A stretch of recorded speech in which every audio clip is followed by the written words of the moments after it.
Alright, so in this video, this is the answer for the question, how do you fix autism? What is it and how do you fix it? This is the answer for the people who want it. So you're going to discover pretty quick if you're one of them.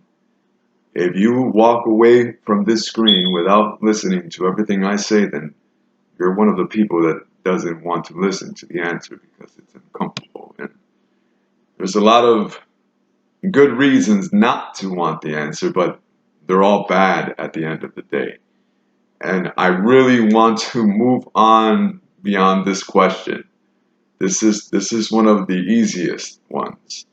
I want to establish my credibility with you guys so that you can see, oh, okay, so he kind of does know what he's talking about. So please, let's work on this one quick. If you are one of these people with autism, let me give you an incentive to listen to what I have to say, other than the fact that it will improve your lives. It will do so many things beyond that, though. And I think when I start describing some of them to you, you're going to say, wow.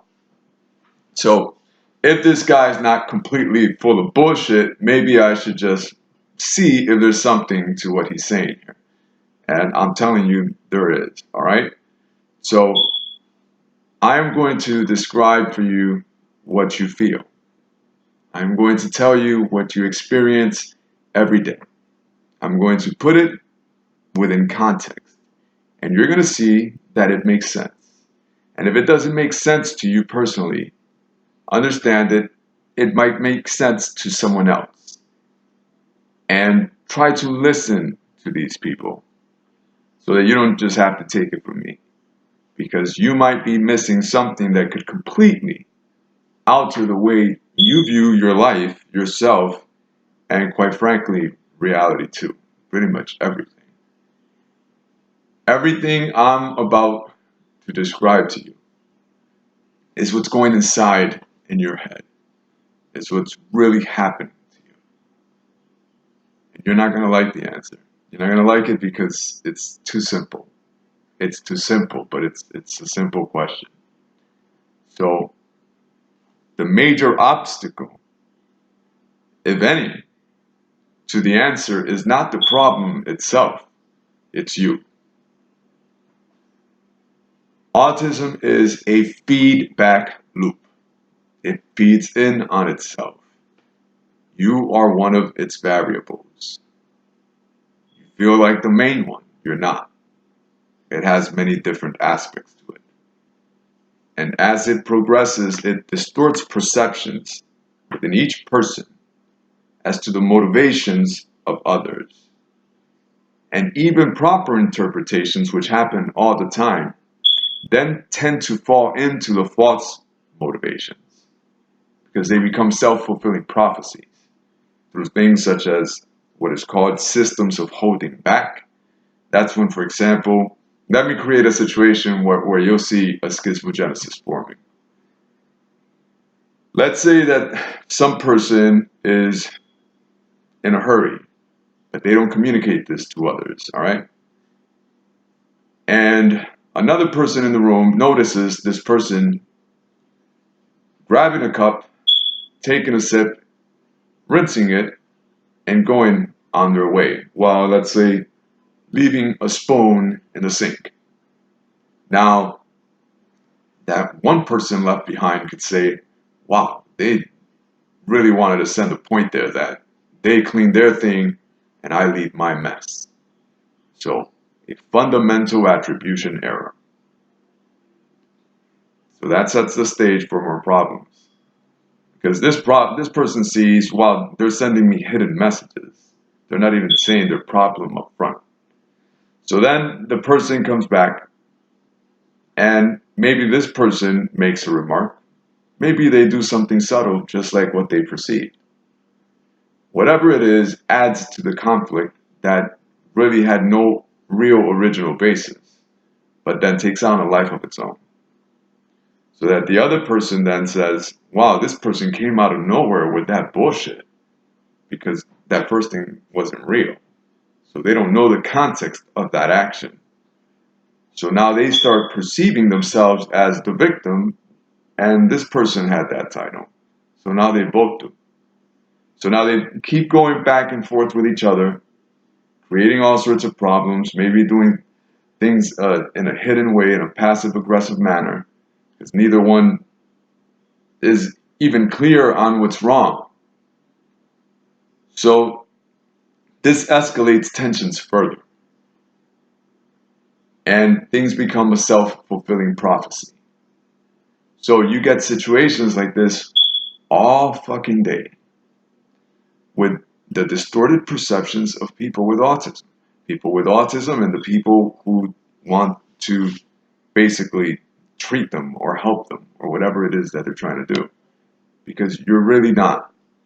If you're constantly interfering with the person, and it depends on the stage, and it depends on what you're interfering with.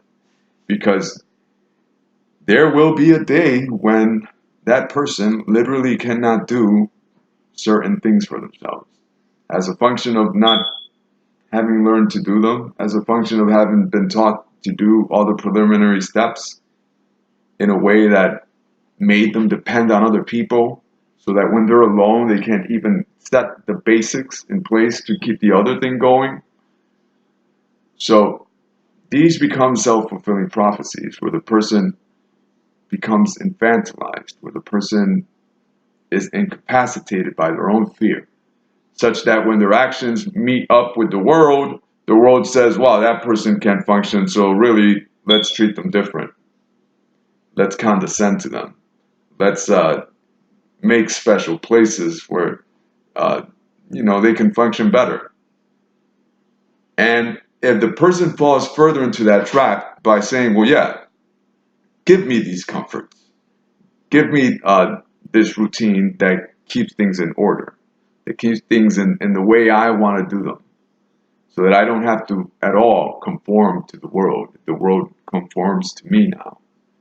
This gives them control, this sense of control they were lacking at the start, that set the stage for the need for control, that set the stage for the helping, for the non-self-reliance.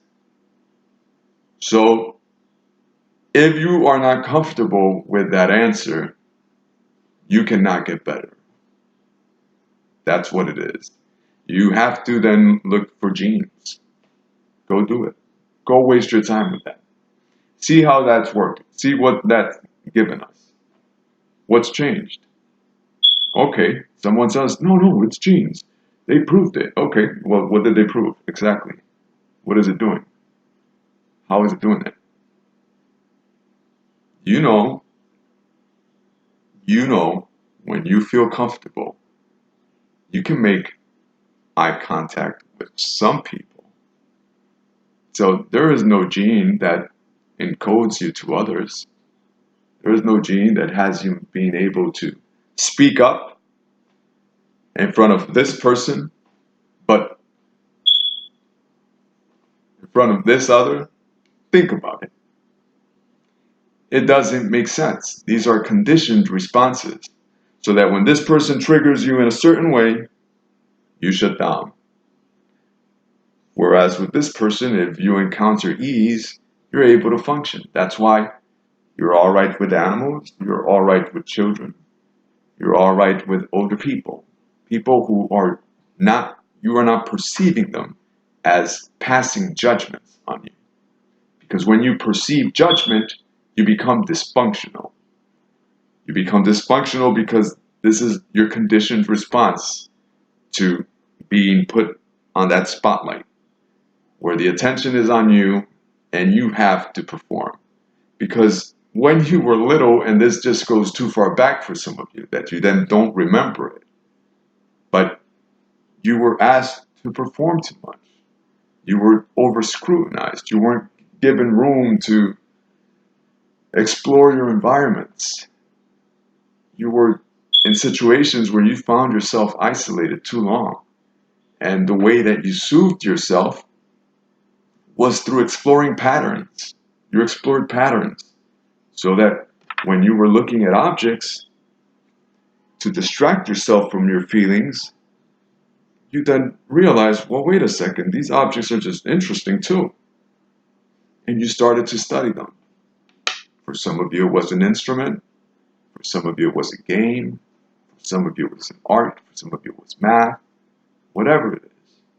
You discover a passion that lets you ease all the stress that you're dealing with. And naturally, since you practice, you get better at it. That's no mystery. You're smart. Listen to this. Listen to the sequence of events. A child that talks overnight cannot literally learn how to speak overnight.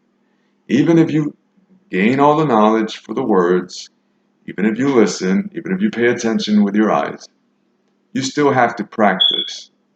You still have to practice speaking.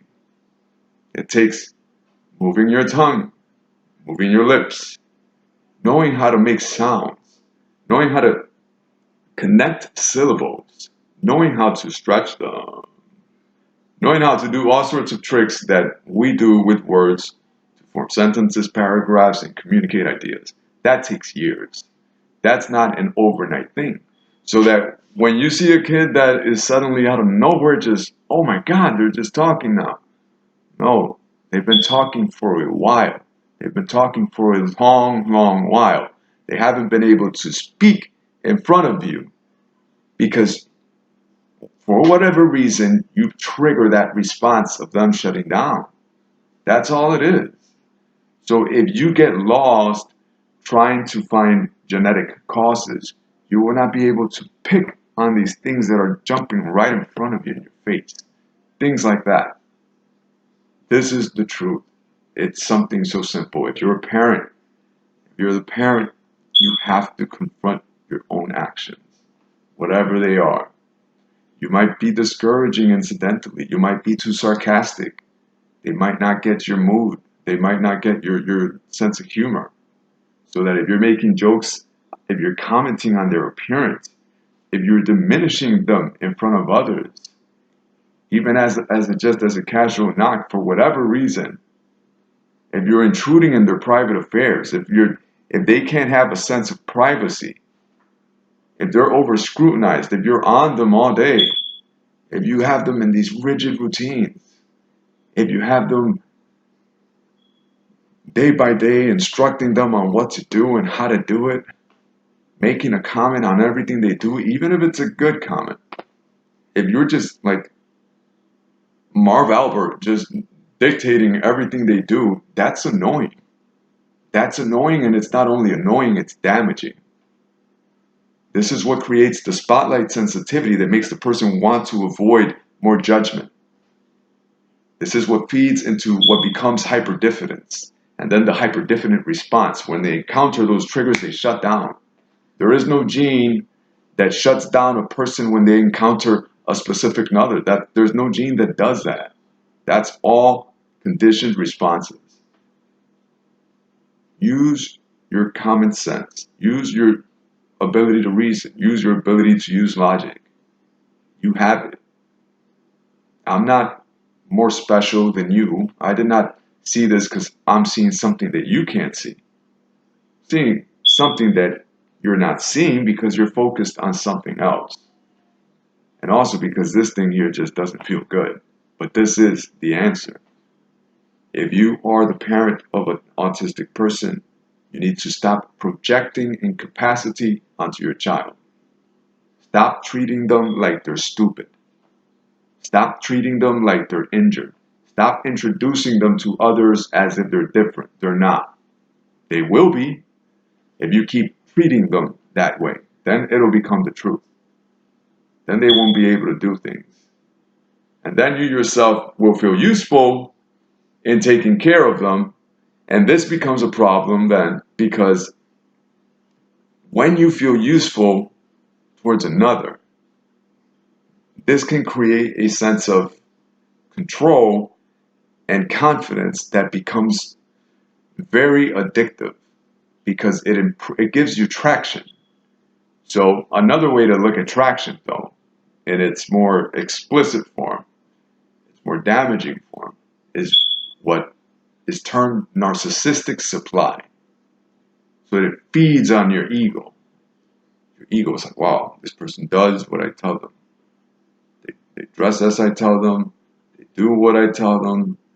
Their routines don't differ from the things I say. They are an example of what it would be if someone listened to me always. And these are the results that will come. And then this control feeds on itself and has the potential to turn you, literally, if you don't back off. If you're a parent entering these stages, it has the potential to turn you into a narcissist. And you will not see it, and you will refuse to see it. You will refuse to even consider it.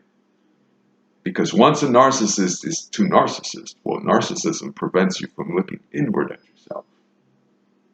Because if it does, then you're confronted with judgment. That's narcissism deflects judgment. That's why it arises as one of the symptoms of autism, is because they are so judged by others that they want to push it off. That's one of the ways to do that. If you have any emotional dysregulation through the stressors that you encounter as a child, there's various ways that you can deal with it. And I'm not sure if I covered this in another video, but I'll cover it here too. So if you want to deal with your emotions, there's several ways to go about that. And the emotions are out of your control, right? So they don't feel good. You can avoid them, which is technically what autistic people tend to do. They detect and avoid. So they become good at detecting. And as they detect and avoid, they get good at both. But those come with consequences. Whereas when you have people who are, for example, schizophrenic or schizoid or anything to that extent, they're more hiding in their imaginations. So they escape the emotion, not by detecting it and avoiding it like an autistic person does, but by escaping it. So you can get a combination of autism with schizophrenia. Because if you can't avoid it and you get stuck, well, then you have to escape it. So then how do you escape it? Through your imagination.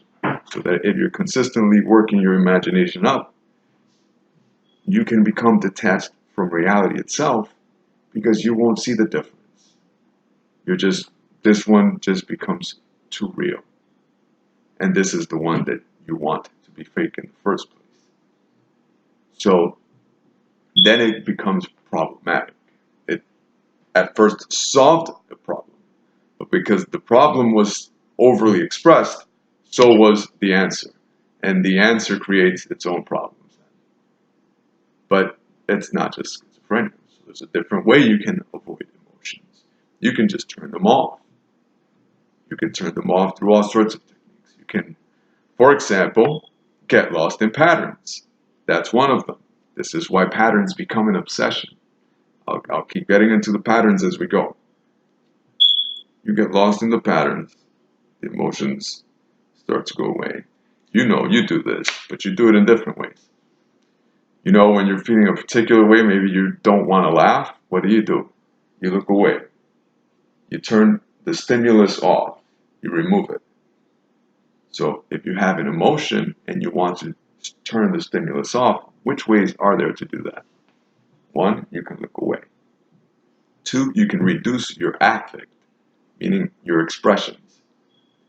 Expressions and emotions are mutual causal, so that emotions can provoke an expression, but expressions themselves can provoke an emotion. So that if you keep a frown all the time, just to maybe keep others away, you can make yourself feel bad. So, like I said, these things don't come without consequences, but they're defense mechanisms that people employ to deal with stress. That's all it is. No one's trying to be evil here. People are trying to deal with stress, and these things produce vicious cycles and vicious results. And virtuous ones too, and we'll get into that. So, if you deal with your emotions by turning them off, besides the affect thing, another way to do that is to deconstruct things, to minimize them. You can say, oh, yeah, okay, that person's died, but so is life, and life is all meaningless, and people hurt each other every day. I remember this one time, this crash I saw. So you're basically trying to deconstruct the thing to not deal with the emotion. Or, like I said, you can minimize it. It's like, okay, that thing happened to me, but this thing is happening to these other people, so that over time that turns into a hyper empathy for others that is just not good either. So you get vicious cycles left and right, left and right. Anytime you use any defense mechanism for too long, you create vicious cycles. That's just the rule. So you can turn off your emotions, right? Through all these dampening techniques. And there's many of them, and in some video I'll get into them. And what happens if you do that for too long though? So instead of being emotionally dysregulated all the time, what you do is that you turn off your emotions and you start losing your empathy for others. You start sympathizing with people's emotions, with the way that they feel. You just don't understand situations in the context of their emotional value. So that you then become one of these people that minimizes other people's feelings.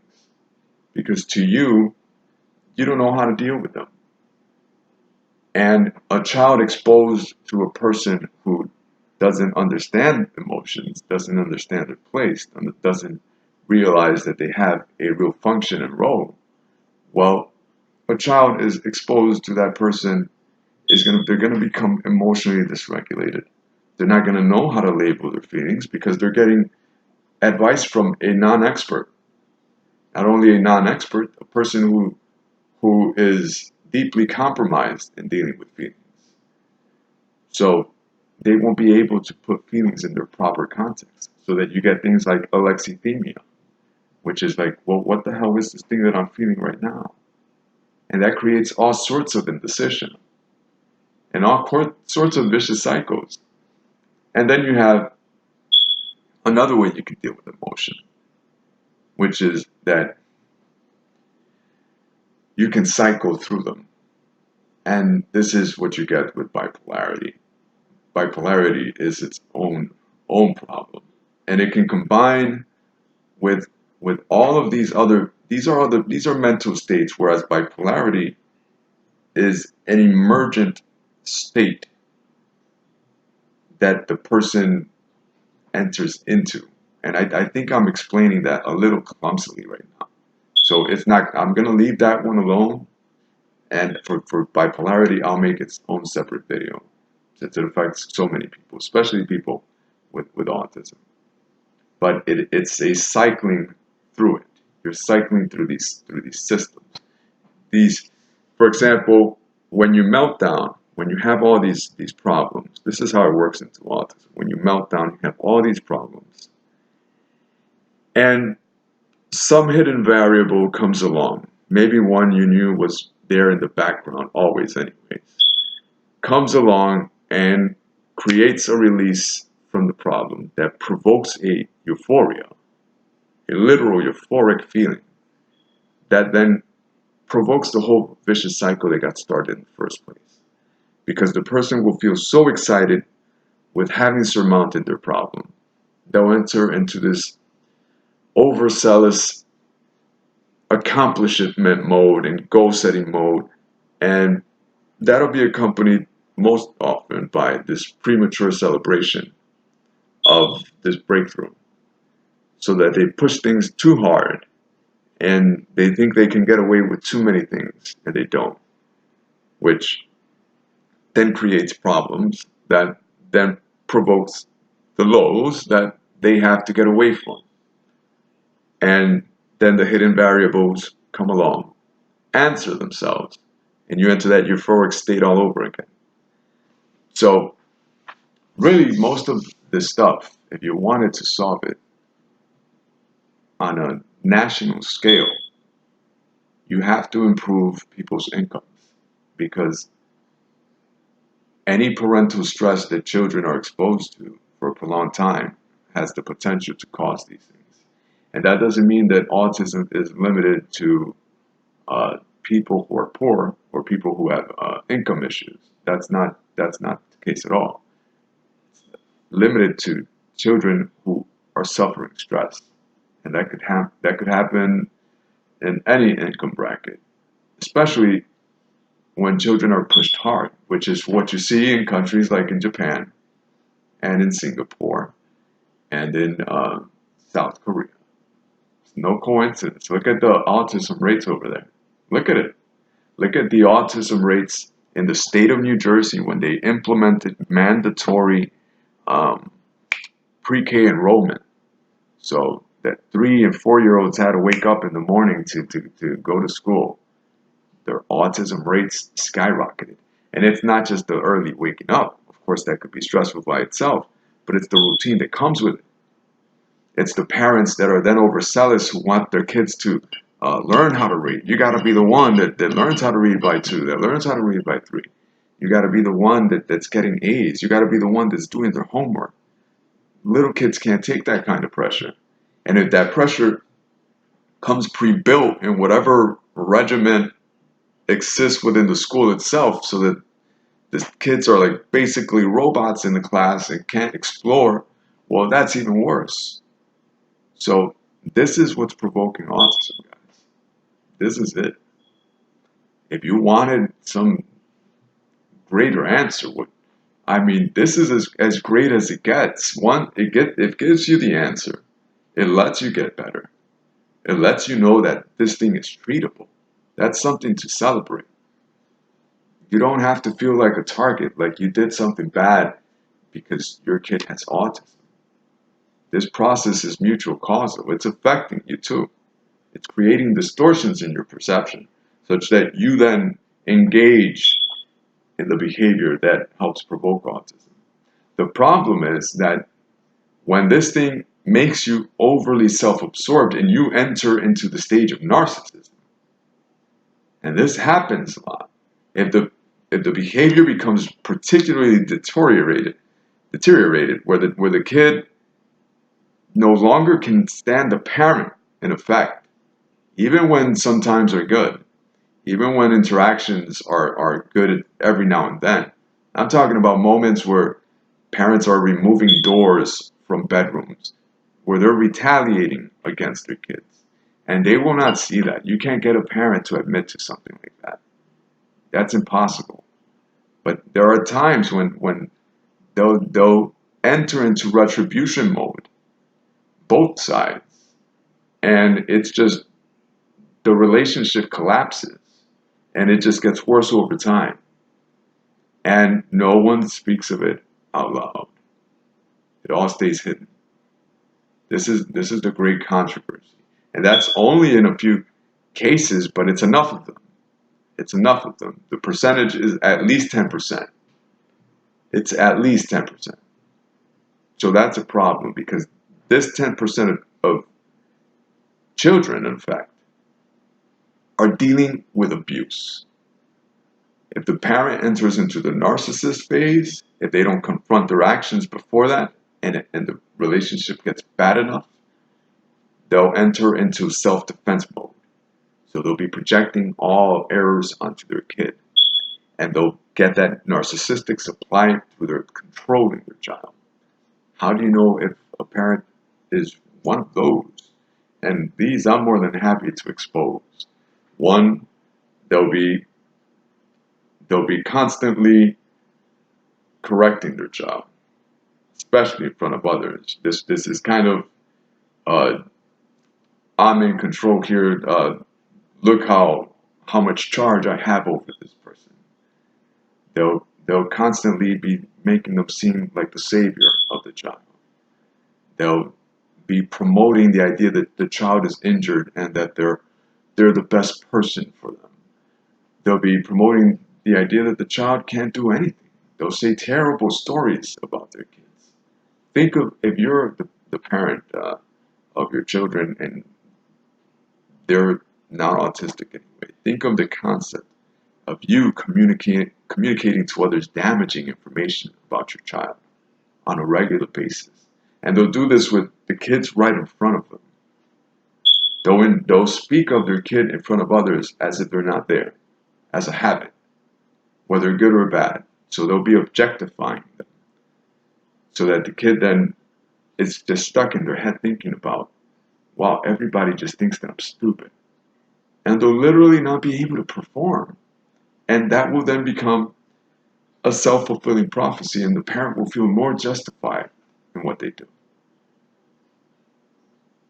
If the first word when you introduce your child to any person is that child's incapacity, you have a problem. You have a problem. And this is a perceived incapacity, by the way. It is one that is projected onto the person, because you can do that. Look up reflexivity.